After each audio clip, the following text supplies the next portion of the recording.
Yata. Hindi, no? Hindi siguro. Siguro yan ang ginagawang papel. Dalawa. Magama.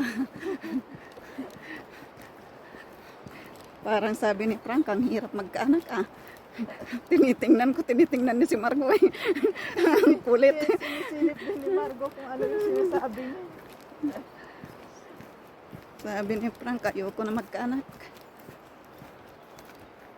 Interesado siya. Pero nag-enjoy si Margo. Kaya, Kasi takbo ng takbo eh. Kung hindi yan nag-enjoy, hindi yan tumatakbo. oo, hindi naman siya nagsasabi na na boring niya siya. Yeah!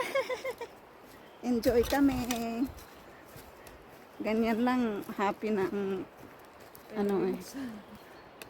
Ganyan lang.